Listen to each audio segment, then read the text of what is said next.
This is a Fox News special, The Economy in 2012, and a critical deadline is quickly approaching. The super committee is racing against the clock to reach an agreement on deficit reduction. Now, the last time Congress took it down to the wire on a debt deadline, the U.S. got slammed with a credit downgrade. So are we heading for a double downgrade? Roll Call's associate politics editor Christina Bellantoni joins us. Christina, good evening. And first of all, what are the odds that this super committee by November 23rd is going to reach an agreement?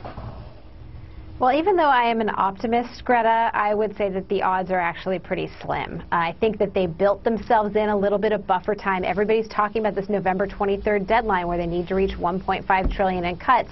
But really, these mandatory cuts in spending, if they don't reach an agreement, don't actually trigger until January 15th. That's a lot of time for Congress to sort of put the pedal to the metal and make something happen. That deadline is rapidly approaching. You don't have a lot of meetings before then, and the committees, or the parties on the committee are still pretty widely apart in the way that they're trying to reach this savings. I'm sort of curious to what extent, and I guess this is a little voodoo and you just have to rely on your experience to give us an idea, but to what extent is the composition of the committees? Because both the leaders on both sides of the Hill got to put this committee together, but the men and women on this committee, is this a wise sort of selection that are likely to reach together?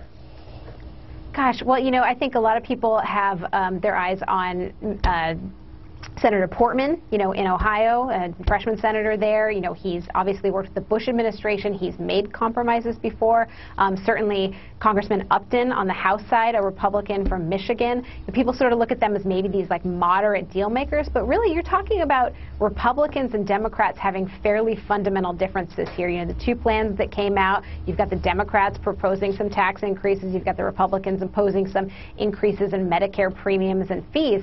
Now, what's very interesting about the Republican proposal is that it includes these cuts to agriculture subsidies, which is one of the few things that Senate Republicans have been able to accept in some of the deal-making that's been going on over the last year. So that's where I think there's actually some possible compromise. But the composition, basically your question is, the composition does really matter. I mean, these are people that fundamentally believe you shouldn't raise taxes or that you should raise taxes. And the parties don't come to a lot of agreement when you have such a wide disparity there.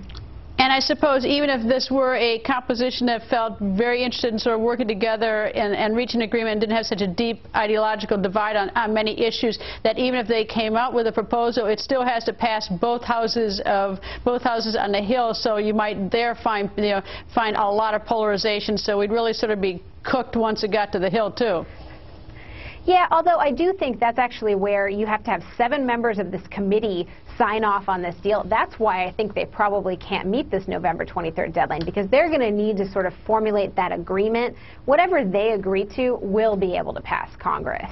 So it's sort of the big agreement will happen behind closed doors, sort of among this small group, and then whatever happens, Congress will probably pass that. They're not going to come up with a deal that's not palatable to both conferences in both chambers. Now, whatever that deal is, I don't certainly see it very soon. Maybe I am too much of a pessimist in the situation, but I think that they're going to need some extra time.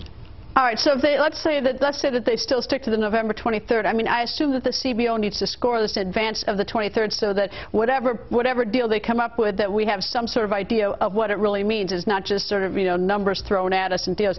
I mean, is there, I take it, am I right that CBO has to score it, and how much time would they need?